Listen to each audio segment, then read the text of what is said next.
Welcome to a place of healing, where faith restores your soul. Discover your peace today. तो आज मैं एक बात बताना चाह रहा हूँ। आपके जीवन में कई बार ऐसा होता है कि कुछ काम हो नहीं रहे हैं, कुछ करना चाह रहे हो लेकिन धीरे होते हैं, डिले हो रहे हैं, उन कामों को स्पीड नहीं मिल रही है या बहुत सारे काम आपके बन नहीं रहे हैं, है ना? आप परमेश्वर के पीछे चल रहे हैं, लेकिन आपके काम नहीं हो रहे हैं। तो मैं आज आपको उस बारे में बताना चाहूँगा। एक संदेश हम समझेंगे आज परमेश्वर की ओर से। तो हम पढ़ेंगे यशाया अध्याय 40 वचन 31। तो यशाया की किताब अध्याय 40 वचन 31। परंतु जो यहोवा की बाट जोते हैं वे नया बल प्राप्त करते जाएंगे। वे उकाबों के समान उड़ेंगे। वे दौड़ेंगे और श्रमित ना होंगे, चलेंगे और थकित ना होंगे। हाँ, ये बहुत अद्भुत वचन है जिसमें परमेश्वर का वचन कहता है कि जो यहोवा की बाट जोते हैं। अच्छा, यहोवा की बाट कौन जोता है? यहोवा की बाट वो जोता है जो प्रार्थना करता है ना? मेरे साथ बोलो, यहोवा की बाट जोने वाला प्रार्थना करता है। हाँ, यहोवा की बाट जोने वाला क्या करता है? प्रार्थना करता है। अच्छा, आप थक चुके हैं सारे एफर्ट करके, आपको लग रहा है कि मैंने सारी कोशिशें कर ली, मैं डॉक्टरों के पास चला गया रिपोर्ट्स लेकर के, मैंने वो हर चीज कर ली जो मुझे करनी चाहिए थी, जो संसार में रहकर मैं कर सकता था। तो आज आपको प्रार्थना करने की जरूरत है ना? तो आज मैं आपको ये समझाना चाह रहा हूँ, प्रार्थना आपके जीवन को स्पीड देती है। बोलो, प्रार्थना जीवन को गति देती है। ठीक है? आप जो काम आम व्यक्ति 10 साल में करता है, अगर आप प्रार्थना करने वाले व्यक्ति हो, तो वही काम मैं कह रहा हूँ आप 1 साल में कर लोगे, 1.5 साल में कर लोगे।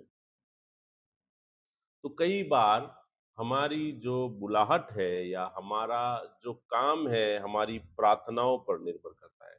हमारी आशीष हमारी प्रार्थनाओं पर निर्भर करती है ना? परमेश्वर कभी भी नहीं चाहेगा, वो आपको चाहना पड़ेगा। तो आज हम क्या समझेंगे? मैं आज आपको ये समझाना चाह रहा हूँ, प्रार्थना करने से आपके जीवन में स्पीड आती है ना? हर काम में स्पीड आएगी। आप हर काम में गति महसूस करेंगे। आप सोचेंगे, आप देखेंगे आपके काम बहुत फास्ट-फास्ट हो रहे हैं, जल्दी-जल्दी होते चले जा रहे हैं। क्यों? क्योंकि आप प्रार्थना करने वाले व्यक्ति हैं। समझ रहे हैं आप मेरी बात? तो मैं आपको एक आज कारण दे रहा हूँ कि मुझे प्रार्थना क्यों करनी चाहिए। अगर आप अपने जीवन में गति देखना चाहते हैं, आप अपने जीवन में स्पीड देखना चाहते हैं, आप ये चाहते हैं कि जो चीज़ लोग 40 साल की उम्र में या 60 साल की उम्र में या रिटायरमेंट में करते हैं, वो काम मैं अभी कर लूँ। आप समझ रहे हैं? ये कब होगा? जब आप प्रार्थना करने वाले व्यक्ति होंगे। आप प्रार्थना करने वाले योद्धा होंगे। बात समझ रहे हैं? बहुत सारे लोग, मैंने मेरे अनुभव में देखा है, जो बहुत सारे ऐसे काम होते हैं जो डिले रखते हैं, रिटायरमेंट पे करेंगे। लेकिन अगर आप प्रार्थना करने वाले व्यक्ति हो तो वो आप आज करोगे। क्योंकि परमेश्वर की प्रार्थना आपको गति देगी, आपको स्पीड देगी, आपके काम जल्दी होने लगेंगे। ये एक प्रार्थना का अभिषेक है।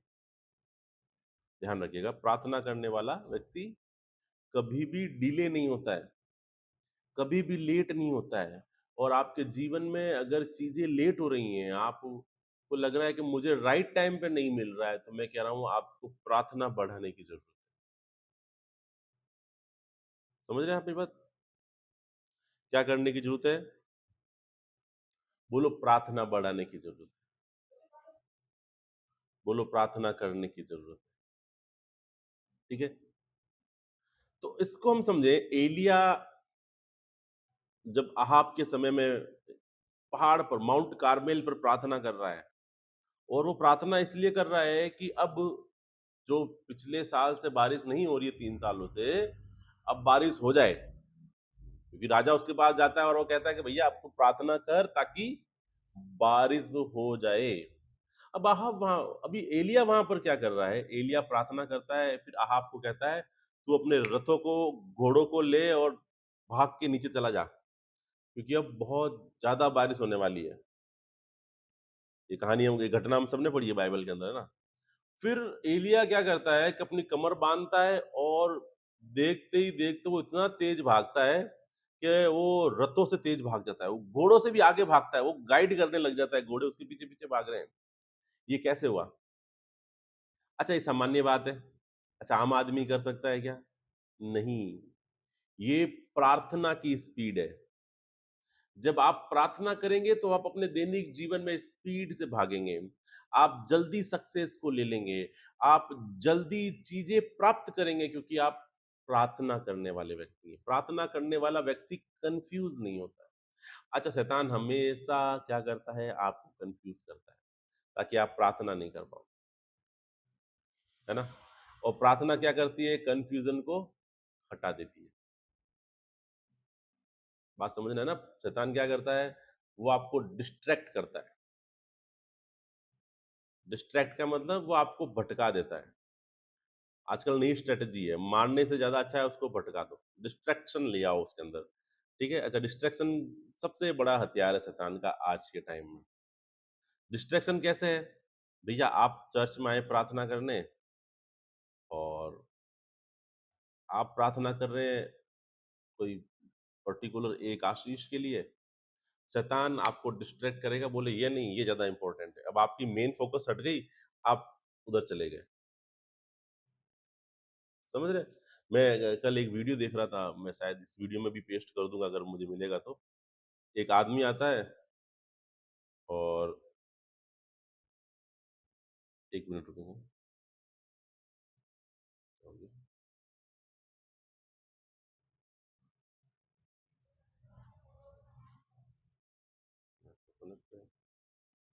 एक एक आदमी होता है, वो क्या करता है कि जो जहाँ खरगोश रहते हैं, उसके पास उनके मतलब बिल में जब हमारे पास हम गए तो बिल में जाता है, एक गाजर लेके जाता है।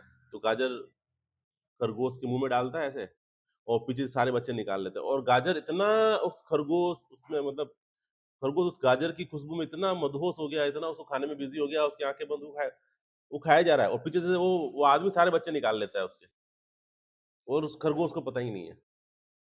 अच्छा शैतान भी यही कर रहा है हमारे साथ। वो कुछ भी छोटा-सा लाके हमारे मुँह में डालता है, पीछे वो सारी आशीष चुरा लेता है। वो चेंज कर देता है, बदल देता है। क्यों?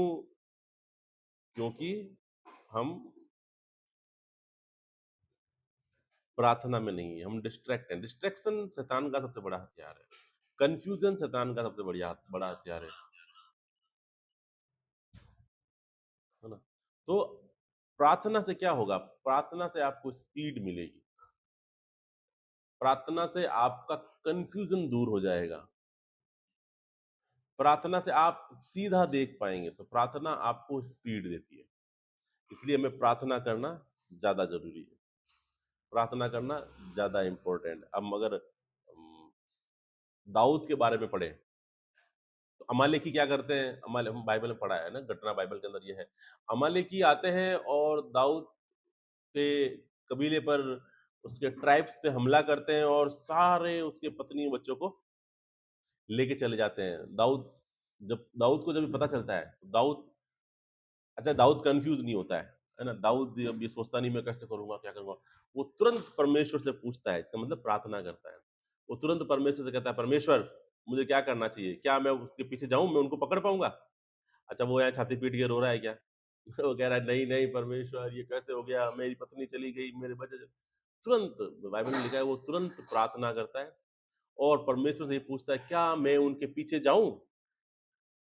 क्या मैं उन्हें पकड़ लूँगा?" परमेश्वर कहते हैं, "निश्चय तू जा। तू उन्हें पकड़ पाएगा और तू उन्हें हरा भी पाएगा।" तो जब हम प्रार्थना करते हैं, तो वह एक लंबी और एक बेकार खोज है ना, हम जिसमें हम हमारा टाइम वेस्ट कर रहे हैं, वो खत्म हो जाती है।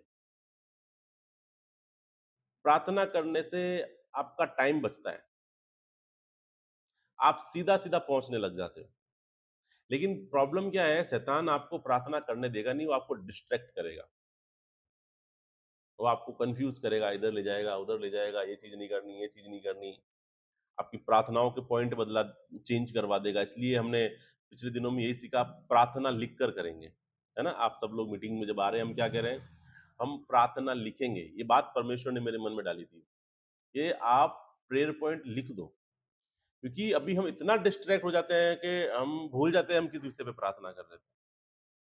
ठीक है? 4 साल से आपकी प्रार्थना का विषय क्या है? बच्चा होना चाहिए। 5वें साल क्या हो गया? मेरा पति परमेश्वर को मान ले। आप कहाँ चले गए हैं? अच्छा, बच्चा हो जाएगा तो प्रभु को मानेगा नहीं आपका पति? ज़्यादा मानेगा। वो कहेगा नहीं, परमेश्वर ने दिया है मुझे, प्रभु चमत्कार करता है। तो ये डिस्ट्रैक्शन शैतान आपके माइंड में डाल देता है। और मैं बता दूं आपको, 99% लोग जो क्रिश्चियनिटी में आ जाते हैं, जो परमेश्वर को जान लेते हैं ना, उनके बॉडी के अंदर शैतान नहीं आता है कभी भी। 99%। इसलिए आत्मिक युद्ध मसीह लोगों के लिए है। ये उन लोगों के लिए नहीं है जो मसीह को नहीं जानते। ये उनके लिए है जो मसीह को जानते हैं। क्योंकि अभी स्पिरिट आपके अंदर नहीं आएगी, लेकिन वो बाहर से आपके साथ फाइट करेगी, आपको कंफ्यूज करेगी, आपके रास्तों को उलझाएगा वो आपके भ्रमित करने के लिए कितने सारे लोगों को इस्तेमाल कर लेगा, है ना? डिस्ट्रैक्शन लेकर आएगा आपकी लाइफ में। आप इसी को शैतान के पास, परमेश्वर के पास, यीशु मसीह के पास शैतान आया ना, डिस्ट्रैक्ट करने आया वो। ऐसे ही आपके पास वो आएगा, डिस्ट्रैक्ट करने आएगा। अब आपकी बॉडी पर वो कब्जा नहीं कर सकता है। अच्छा, प्रार्थना करने के बाद भी आप खेल रहे हो, तो आप फिर आप अभी प्रॉपर प्रार्थना में नहीं हो। इस चीज को समझ लो ना, अगर आप परमेश्वर को जान चुके हो, प्रार्थना कर रहे हो, और मैं ये नहीं कह रहा हूँ कि आप पुराने विश्वासी हो, मैं ये कह रहा हूँ अगर आपने प्रभु को जान करके 7 दिन भी हुए हैं और अपने अपना जीवन प्रभु को दे दिया है, तो मैं कह रहा हूँ 8वें दिन से आप नहीं खेल सकते, पॉसिबल ही नहीं है। आज चीज समझ लो ना, ये शैतान आपके अंदर घुस ही नहीं सकता, पॉसिबिलिटी ही नहीं है जब तक आप यीशु मसीह को डिनाई नहीं कर दो, आप यीशु मसीह का इनकार नहीं कर दो। आप यीशु मसीह का इनकार कर दोगे ना कि मेरा परमेश्वर नहीं है, तब शैतान आपको पकड़ सकता है। अदरवाइज बाइबल ये कहती है कि आपका शरीर पवित्र आत्मा का घर है। अगर जब आप पवित्र आत्मा के घर हो, तो इसमें दुष्ट आत्मा कैसे आएगी? अच्छा, ये साइकोलॉजिकल है ना, आप समझो इस चीज को, ये साइकोलॉजिकल है। फिर क्या है कि शैतान आपके अंदर नहीं है, लेकिन बाहर से वो आपको इस तरीके से प्रेडिक्ट करता है कि वो फील करवाता है कि मैं तेरे अंदर ही हूँ। ऐसा बहुत बार होता है। ऐसा कैसे होता है, देखो मैं आपको समझाऊं। एग्जाम्पल के लिए समझो कि आप पास्टर के पास गए, उसने प्रार्थना करी कि सर मेरी कमर दर्द हो रही है, उसने प्रार्थना करी, आपका दर्द चला गया। लेकिन जब आप घर गए तो आपको फिर से दर्द हुआ।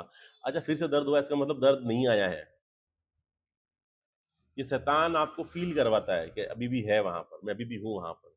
अच्छा, वहां पर क्या काम करना पड़ेगा? अब आपको विश्वास करना पड़ेगा, घोषणाएं करनी पड़ेगी। वो अब आपकी बॉडी में नहीं है, अब नहीं आ सकता, पॉसिबल नहीं है। बाइबल इस बारे में जिक्र नहीं करती कहीं पर भी। तो जब हम प्रार्थना करेंगे और जब हम प्रार्थनाओं में रहेंगे, हमारी प्रार्थनाएं लिखित होगी, तो हम क्या डिस्ट्रैक्शन में नहीं जाएंगे। जब डिस्ट्रैक्ट नहीं होंगे तो शैतान हमें भ्रमित नहीं कर पाएगा, आप फोकस होकर प्रार्थना कर पाएंगे। और मैं सच कह रहा हूं, प्रार्थना आपको स्पीड दे देगी, है ना? अच्छा, आप डिले कर रहे हो तो फिर मतलब आपकी प्रार्थना सही नहीं है फिर, या फिर प्रार्थना बढ़ाओ, या तो फिर अपनी प्रार्थना फोकस करो। कुछ ना कुछ गड़बड़ हो रही है, या तो आपकी प्रार्थनाएं बदलती जा रही है बार बार बार बार, है ना? फोकस नहीं जो आप प्रार्थना को लेकर के, या आपकी प्रार्थना प्रॉपर नहीं हो पा रही है, डिस्ट्रैक्टेड हो रहे हैं, कुछ है। अच्छा, मैं प्रभु के दास की कल प्रीचिंग सुन रहा था। प्रभु के दास से किसी ने बोला कि आप 5 घंटे प्रार्थना करते हो, तो क्या करते हो 5 घंटे?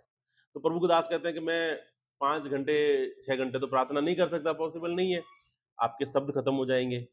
2-3 घंटे बाद अन्य भाषा भी खत्म हो जाएगी, क्योंकि खत्म तो नहीं मतलब वैसे थक जाएगा ना आदमी, 3-4 घंटे कंटिन्यू क्या बोलेगा? वो बहुत अद्भुत बात उन्होंने कही जो मुझे बहुत बढ़िया लगी। उन्होंने कहा कि मैं बैठता हूँ और परमेश्वर से कहता हूँ, परमेश्वर मेरे अंदर क्या कमी है? मुझे दिखा, क्या मैं ये चीज़ सही से कर पा रहा हूँ या नहीं कर पा रहा हूँ? क्या मैं प्रार्थना सही से कर पा रहा हूँ या नहीं कर पा रहा हूँ? मैं कहाँ अपने आप को सुधार सकता हूँ? वो चीज़ मुझे दिखा। ये भी प्रार्थना है। जब आप परमेश्वर के पास बैठते हो और प्रभु से कहते हो, परमेश्वर मेरी कमियों को मुझे दिखा, जिन्हें मैं सुधार सकता हूँ, जिन्हें मैं बदल सकता हूँ। अच्छा, मैं नहीं बदल सकता तो मैं तुझसे प्रार्थना कर सकता हूँ कि परमेश्वर इन कमियों को, इन गलतियों को मेरे अंदर से दूर कर। समझ रहे हैं आप मेरी बात? तो जब आप परमेश्वर के पास बैठेंगे, जब आप प्रार्थना करेंगे, तो कई बार परमेश्वर आपसे ये कहेगा कि तू रिपेंट कर, है ना? कई बार ऐसा हुआ है, जब हम प्रार्थना करते हैं, हम प्रार्थना में बैठते हैं, तो मैं किसी के लिए प्रार्थना या मेरे बच्चे के लिए मैं शुरुआत की बातें बताऊँ तो, मैं प्रार्थना करता मेरे परिवार के लिए, तो प्रभु कहता, "तू तू माफ़ी माँग।" मैं माफ़ी माँगता अपनी कि मेरे से कोई गलती है, परमेश्वर मुझे माफ़ कर। अभी भी कई बार परमेश्वर कह सकता है, कहता भी है परमेश्वर, हम माफ़ी माँगते हैं परमेश्वर से।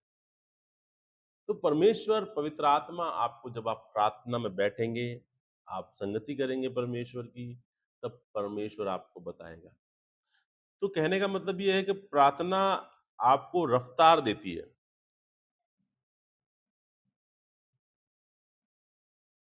फिर आप अंदाज़ा लगाना बंद कर देते हैं। फिर आप एग्ज़ैक्टली समझना स्टार्ट कर देते हैं कि परमेश्वर मुझसे क्या चाहता है। ठीक है? मैं सच बताऊँ आपको, मेरे मेरे जीवन की बात बताऊँ ना आपको, मेरे जितना कन्फ्यूज़ कन्फ्यूज़ व्यक्ति कोई नहीं होगा। मैं सच कह रहा हूँ आपसे। मैं सिर्फ़ और सिर्फ़ प्रार्थना से चल रहा हूँ। लिटरली मेरा दिमाग इतना कन्फ्यूज़ होता है कभी-कभी कि मैं फट जाऊँ। और मैं प्रार्थना, अन्य भाषा में प्रार्थना करने बैठ जाता हूँ।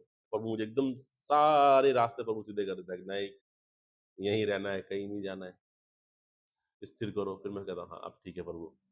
मैं सच बता रहा हूँ, अगर आप अपने आप को मेरी जगह रखो ना, मैं प्रभु का दास हूँ, सच कह रहा हूँ, आप निकल जाओ भाई साहब। इतना कन्फ्यूज़न शैतान क्रिएट करता है माइंड में, इतनी फाइट करता है वो आपसे। और मैं सोचता हूँ कभी-कभी कि बड़े-बड़े प्रभु के दास जो अंको नोरोलॉजी जिस स्टेज पहुँचे होंगे, तो कैसे पहुँचे होंगे?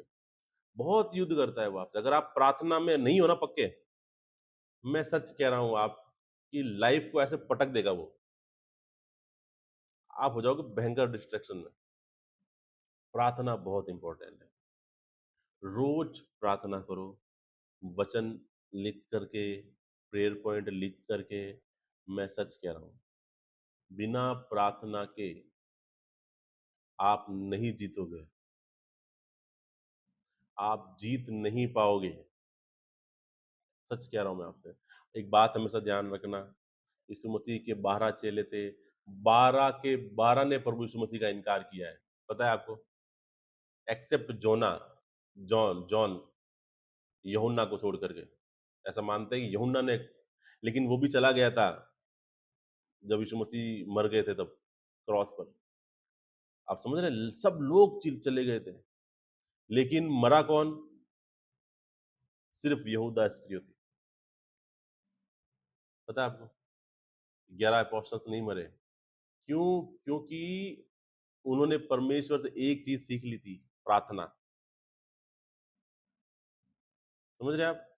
वो एक जगह इकट्ठे थे और थोमा कहता है कि मैं तो उँगली डाल के चेक करूँगा, और प्रभु कहते हैं, ले मैं आ गया, उँगली डाल के चेक कर। समझ रहे हैं आप? प्रेरितों के काम में हम पढ़ते हैं पवित्र आत्मा उतरा, वो क्या कर रहे थे वहाँ पर? प्रार्थना कर रहे थे। पतरस ने लंगड़ा चला दिया, वो क्या करने जा रहा था? प्रार्थना करने जा रहा था। समझ रहे हैं आप? प्रार्थना किए बिना आप अपने जीवन में नहीं जीतेंगे। मैं फिर समझा रहा हूँ, प्रार्थना का शेड्यूल बना लीजिए, है ना? प्रार्थना कीजिए, प्रार्थना आपको रफ्तार देगी, और अपने प्रेयर पॉइंट फिक्स कर लो। लिख दो प्रेयर पॉइंट को।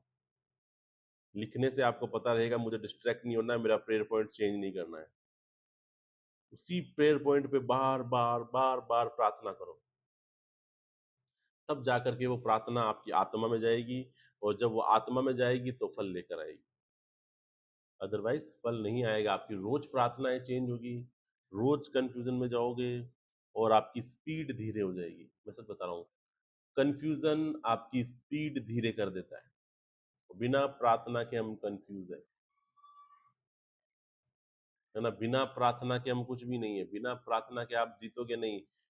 कितने ज्ञानी हो आप, मैं सच बता रहा हूँ आपको, कितने भी ज्ञानी हो आप, बहुत इंटेलिजेंट हो आप, आपके जैसा कोई इंटेलिजेंट नहीं है, लेकिन मैं कह रहा हूँ बिना प्रार्थना के आप जीरो हो। कुछ भी नहीं है बिना प्रार्थना के, कुछ भी नहीं हो। मैं सच कह रहा हूँ। एक दिन मैं ऐसे प्रार्थना करते-करते, मेरे पास एक किताब है, वो मतलब बेस्ट सेलिंग बुक है, मतलब वो साल की सबसे ज़्यादा बिकने वाली किताब है। और मैं ऐसा सोच रहा हूँ कि मैंने मतलब अभी तक बेस्ट सेलिंग आई नहीं है, क्योंकि मैंने अभी तक लिखी नहीं है। मैं लिखूँगा तब आएगी। मतलब आप समझो कि प्रार्थना कैसे परमेश्वर आपके अंदर बात डालता है, कैसे वो आपको आपके अंदर एक होकर के आपके साथ, वो आपको बिल्ड करता है, और आपको लगता है कि आप कर रहे हो, आप नहीं कर रहे हो, वो परमेश्वर कर रहा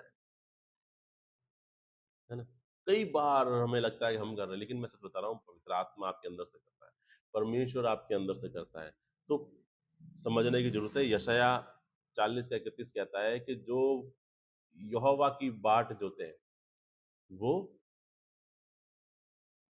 उकाब के समान उड़ेंगे। वो चलेंगे लेकिन थकेंगे नहीं। अच्छा, ये कैसे हो सकता है? अभी मैं चलूँगा और थकूँगा नहीं?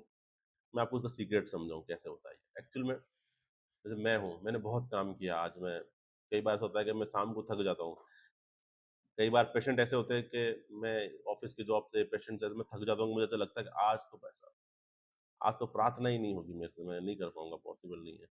तो मैं फिर बाहर आके ऐसे बैठता हूँ, फिर मैं थोड़ी देर स्टार्ट होती धीरे-धीरे, धीरे-धीरे, फिर मैं अन्य भाषा में स्टार्ट करता हूँ धीरे-धीरे, धीरे-धीरे, फिर वो इंजन पकड़ लेता है, और वो मैं सोच के आता हूँ मैं 5 मिनट ही प्रार्थना करूँगा, 15 मिनट ही करूँगा, ज़्यादा नहीं करूँगा, और मैं बैठता हूँ, वो 15 मिनट मेरे डेढ़ 2 घंटे में बदल जाते हैं, मुझे पता ही नहीं चलता। डेढ़ घंटे, और जब मैं प्रार्थना से उठता हूँ तो मुझे ऐसा लगता है कि अब मैं चेंज हो गया हूँ, अब वो नहीं है, अब वो थकान नहीं है, वो थकान चली गई, एकदम आपकी बॉडी रिफ्रेश हो गई, आप बदल गए अंदर से। तो प्रार्थना ऐसे काम करती है। तो जितने ज़्यादा थके हुए हो, मैं ऐसा मानता हूँ उतनी ज़्यादा प्रार्थना करो, और आपकी बॉडी एकदम रिफ्रेश होगी, आपके सेल्स बदलेंगे, आपको लगेगा ये कुछ नया हो गया मेरे साथ। आपके पास आइडिया नहीं है, प्रार्थना करो, आपके अंदर नए आइडियाज़ आना स्टार्ट हो जाएँगे। आपके पास सामर्थ नहीं है, आप प्रार्थना करो, आप महसूस करोगे आपके अंदर सामर्थ आना स्टार्ट हो गई है। आपके पास आशीष नहीं आ रही है, मैं कह रहा हूँ आप प्रार्थना करना स्टार्ट करोगे, परमेश्वर आपको बताएगा कहाँ पर कमी हो रही है, कहाँ तू रुक रहा है, कहाँ अटक रहा है, ये प्रॉब्लम है, ये वचन पढ़ तू, और आपके ऑटोमेटिकली आपके अंदर आशीष आना स्टार्ट हो जाएगी। कोई भी प्रॉब्लम है, परमेश्वर आपसे बात करेगा। ही इज़ रेडी, वो ऑलवेज़, वो हमेशा आपसे बात करने के लिए तैयार है। तो उकाब के समान आप उड़ोगे, लेकिन ये उनके लिए कहा गया है जो प्रार्थना करते हैं। आप थकेंगे नहीं, क्योंकि आप प्रार्थना करते हैं। समझ रहे हैं आप? मैंने ऐसे बहुत सारे प्रभु के दासों के बारे में पढ़ा है जो सिर्फ़ 4 घंटे सोते हैं, 3 घंटे सोते हैं, और उन्होंने सामर्थ्य सेवकाइयाँ करी हैं। करोड़ों लोगों में उन्होंने सेवा करी है। कैसे करी भई? प्रार्थना, 8-8 घंटे प्रार्थना है, 6 घंटे प्रार्थना है, 12 घंटे प्रार्थना है। फिर वो जॉब भी कर रहे हैं। मैंने ऐसे पास्टर्स भी देखे हैं जो जॉब भी करते हैं, फिर जॉब का पैसा इकट्ठा करके सेवा में डाल देते हैं, फिर प्रार्थना भी करते हैं। ऐसे लोग भी देखे हैं मैंने। अच्छा, हम तो जॉब करने के बाद भाई साहब खाना नहीं खा रहे घर पे आकर के, आज मैं थक गया हूँ। क्यों? कि हमारी प्रार्थना नहीं है ना? तो आप इस चीज़ को समझें। एक ही वचन से बात करेंगे आज, प्रार्थना। प्रार्थना बहुत इम्पोर्टेंट है, ठीक है? प्रार्थना कीजिए, और एक बात मैं आपको और समझाऊँ, मुझे शैतान ने इन दिनों डिस्ट्रैक्ट किया बहुत, और परमेश्वर ने मुझे एक चीज़ समझाई, और प्रभु ने मुझे ये समझाया कि मैं आप लोगों को ये बात कहूँ, शायद वो आपके लिए है। जब आप प्रार्थना का शेड्यूल बना लोगे ना, फॉर एग्ज़ाम्पल मैंने कहा कि मैं 10 से 12 प्रार्थना करूँगा, और 100% ये होगा कि आप 10 से 12 प्रार्थना नहीं कर पाओगे। कुछ ना कुछ काम आ जाएगा, किसी का फ़ोन आ जाएगा, आपको नींद आ जाएगी, आपका बच्चा जग जाएगा, कुछ भी होगा और उसी टाइम में होगा। फिर आप कहोगे मैं कल प्रार्थना करूँगा, ठीक है आज नहीं कर पाया, कल करूँगा। फिर कल क्या करोगे आप मॉर्निंग में उठोगे और उसी टाइम का इंतज़ार करोगे 10 बजे की, फिर मैं प्रार्थना करूँगा। और उस समय वो फिर तैयार रहेगा कुछ नए बहाने के साथ में शैतान। फिर आप कल प्रार्थना नहीं कर पाओगे। तो फिक्स टाइम की प्रार्थना ज़रूरी है, लेकिन अगर आप उस प्रार्थना से चूक गए, तो क्या करना है? जब चूके इट्स ओके सो गए, रात को नींद आ गई कोई बात नहीं। सुबह उठते ही प्रार्थना स्टार्ट कर दो। डोंट वेट कि मैं रात को वापस उसी टाइम में प्रार्थना करूँगा, दिन में तो मैं जॉब पे जाता हूँ। आप ऑफ़िस जाने से पहले-पहले 5 मिनट प्रार्थना कर लो। बाइक चलाते-चलाते आप प्रार्थना कर लो और आप महसूस करोगे कि आज शैतान का हमला हुआ ही नहीं, शाम को आप प्रार्थना कर पाओगे सेम टाइम पे। हम में से जितने लोग डिस्ट्रैक्ट हो रहे हैं उसका रीज़न ये है कि हमने एक फिक्स टाइम तो बना दिया, जैसे मैंने कहा फिक्स टाइम बना दो। अभी दिक्कत क्या हो रही है हम फिक्स टाइम पे प्रार्थना करते हैं, लेकिन वो फिक्स टाइम शैतान खा जाता है। अच्छा वो फिक्स टाइम अगर शैतान खा गया किसी के द्वारा, बच्चे के द्वारा, किसी और कारण से आपको प्रॉब्लम हो गई, आप नहीं कर पाए, तो फिर हम क्या करते हैं, हम फिर अगले 24 घंटे इंतज़ार करते हैं कि ठीक है साहब अब हम उसी टाइम प्रार्थना करेंगे, ऐसा। ये गलती कभी नहीं करनी, ठीक है? फिक्स टाइम ज़रूरी है, लेकिन शैतान को ये फ़ील करवा दो कि भैया फिक्स टाइम नहीं, मैं जब चाहूँ जब प्रार्थना करूँगा। उससे क्या होगा? उससे आप ये महसूस करोगे कि शैतान का हमला कम हो गया। कल वो 10 बजे आया था प्रार्थना के समय हमला करने के लिए, लेकिन अगर आपने अर्ली मॉर्निंग सुबह उठते ही पहले प्रार्थना कर ली 5 मिनट की, 10 मिनट की, कितनी भी जितनी आप कर पाएँ। फिर दिन में आपको मौका मिला दोपहर में, फिर आप दोपहर में प्रार्थना कर लिया आपने वापस। तो शाम को आप महसूस करोगे जो टाइम प्रार्थना का था ना, वो टाइम आपको मिल गया है। उसमें शैतान का हमला नहीं हुआ। मोस्टली प्रॉब्लम ये हो रही है हमारे साथ में कि हम फिक्स टाइम तो बना दिए, अब हम ये सोचते हैं कि बस उस फिक्स टाइम ही प्रार्थना करनी है, बाकी टाइम हम अपने हिसाब से जी लेंगे, कोई प्रॉब्लम नहीं है। अच्छा वो टाइम चूक गया तो फिर आप कह दोगे नहीं पापा जी ने तो कहा है कभी-कभार चलता है, कोई प्रॉब्लम नहीं है। चलता है, लेकिन दिन में प्रार्थना कर लो, जब टाइम मिले तब प्रार्थना कर लो, उससे उसके हमले कम हो जाएँगे। तो आप प्रॉपर शेड्यूल में प्रार्थना कर पाओगे। ये बहुत ज़्यादा मैं बता रहा हूँ लोगों के माइंड में ये क्वेश्चन चलता रहता है, और फिक्स टाइम निकला, फिर वो बस फिर अगले दिन का इंतज़ार करेंगे भैया हम अगले दिन ही प्रार्थना कर पाएँगे। आज आज का दिन तो गया, नहीं। फिक्स टाइम तो करनी ही है, लेकिन अगर चूक गए, तो जब टाइम मिल रहा है तब कर दो। उससे वो शेड्यूल वापस रूटीन में आ जाएगा आपका, शैतान पीछे हट जाएगा। नहीं तो फिर वो पकड़ लेगा आपको, प्रार्थनाओं में डिस्ट्रैक्शन डाल देगा, आपकी प्रार्थनाएँ कन्फ्यूज़न में डाल देगा वो। इसलिए क्या करना है जब मौका मिले जब प्रार्थना कर लेनी है। तो आप उकाब के समान उड़ेंगे, डेफ़िनेटली उड़ेंगे। आप चलेंगे लेकिन थकेंगे नहीं, डेफ़िनेटली आप चलेंगे और थकेंगे नहीं, है ना? श्रमित नहीं होंगे, क्यों? क्योंकि आप प्रार्थना करने वाले व्यक्ति हैं।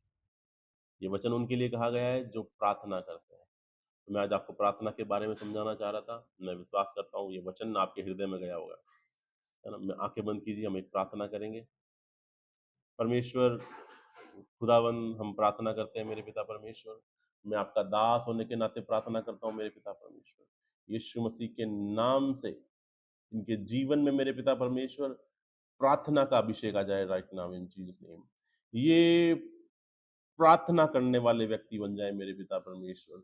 ये सुबह, शाम, दोपहर, रात मेरे पिता परमेश्वर आपकी प्रार्थना करें मेरे खुदाबंद। यीशु मसीह के नाम में मेरे पिता परमेश्वर प्रार्थना का अभिषेक आज इनके जीवन में एंटर करे right now. In Jesus night in Jesus mighty name.